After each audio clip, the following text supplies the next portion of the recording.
प्रेरितों के कामों का वर्णन। अध्याय 25। फेस्तुस उस प्रांत में पहुंचकर 3 दिन के बाद कैसरिया से यरूशलेम को गया। तब महायाजकों ने और यहूदियों के बड़े लोगों ने उसके सामने पौलुस की नालिश की और उससे विनती करके उसके विरोध में यह वर चाहा कि वह उसे यरूशलेम में बुलवाए, क्योंकि वे उसे रास्ते ही में मार डालने की घात लगाए हुए थे। फेस्तुस ने उत्तर दिया कि पौलुस कैसरिया में पहरे में है और मैं आप जल्द वहां जाऊंगा। फिर कहा, तुम में जो अधिकार रखते हैं वे साथ चलें, और यदि इस मनुष्य ने कुछ अनुचित काम किया है तो उस पर दोष लगाएं। और उनके बीच कोई 8-10 दिन रहकर वह कैसरिया गया और दूसरे दिन न्याय आसन पर बैठकर पौलुस के लाने की आज्ञा दी।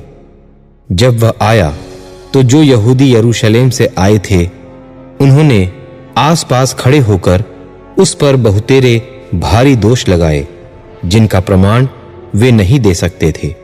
परंतु पौलुस ने उत्तर दिया कि मैंने न तो यहूदियों की व्यवस्था का और न मंदिर का और न कैसर का कुछ अपराध किया है। तब फेस्तुस ने यहूदियों को खुश करने की इच्छा से पौलुस को उत्तर दिया, क्या तू चाहता है कि यरूशलेम को जाए और वहां मेरे सामने तेरा यह मुकदमा तय किया जाए? पौलुस ने कहा, मैं कैसर के न्याय आसन के सामने खड़ा हूं।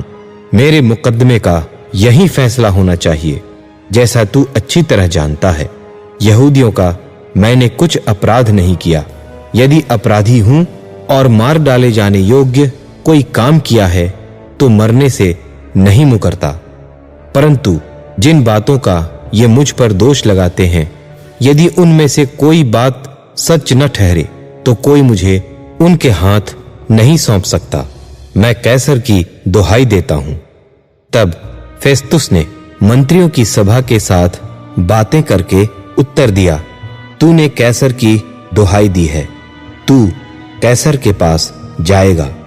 और कुछ दिन बीतने के बाद अग्रिप्पा राजा और बिरनीके ने कैसरिया में आकर फेस्तुस से भेंट की, और उनके बहुत दिन वहां रहने के बाद फेस्तुस ने पौलुस की कथा राजा को बताई कि एक मनुष्य है जिसे फेलिक्स बंधुआ छोड़ गया है। जब मैं यरूशलेम में था तो महायाजक और यहूदियों के पुरनियों ने उसकी नालिश की और चाहा कि उस पर दंड की आज्ञा दी जाए।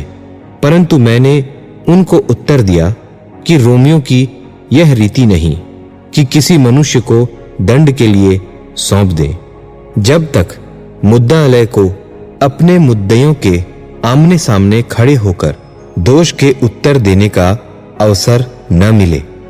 सो जब वे वहां इकट्ठे हुए तो मैंने कुछ देर न की, परंतु दूसरे ही दिन न्याय आसन पर बैठकर उस मनुष्य को लाने की आज्ञा दी। जब उसके मुद्दई खड़े हुए तो उन्होंने ऐसी बुरी बातों का दोष नहीं लगाया जैसा मैं समझता था, परंतु अपने मत के और यीशु नाम किसी मनुष्य के विषय में जो मर गया था और पौलुस उसको जीवित बताता था, विवाद करते थे। और मैं उलझन में था कि इन बातों का पता कैसे लगाऊं। इसलिए मैंने उससे पूछा, क्या तू यरूशलेम जाएगा कि वहां इन बातों का फैसला हो?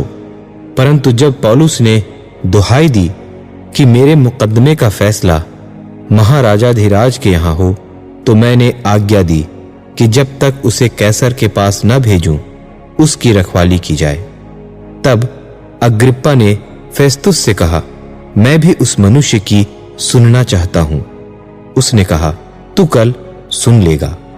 सो दूसरे दिन जब अग्रिप्पा और बिरनीके बड़ी धूमधाम से आकर पलटन के सरदारों और नगर के बड़े लोगों के साथ दरबार में पहुंचे, तो फेस्तुस ने आज्ञा दी कि वे पौलुस को ले आएं। फेस्तुस ने कहा, हे महाराजा अग्रिप्पा और हे सब मनुष्यों जो यहाँ हमारे साथ हो, तुम इस मनुष्य को देखते हो, जिसके विषय में सारे यहूदियों ने यरूशलेम में और यहाँ भी चिल्ला चिल्ला कर मुझसे विनती की कि इसका जीवित रहना उचित नहीं, परंतु मैंने जान लिया कि उसने ऐसा कुछ नहीं किया कि मार डाला जाए, और जबकि उसने आप ही महाराजाधिराज की दुहाई दी तो मैंने उसे भेजने का उपाय निकाला, परंतु मैंने उसके विषय में कोई ठीक बात नहीं पाई कि अपने स्वामी के पास लिखूं। इसलिए मैं उसे तुम्हारे सामने और विशेष करके हे महाराजा अग्रिप्पा तेरे सामने लाया हूं कि जांचने के बाद मुझे कुछ लिखने को मिले, क्योंकि बंधुए को भेजना और जो दोष उस पर लगाए गए उन्हें न बताना मुझे व्यर्थ समझ पड़ता है।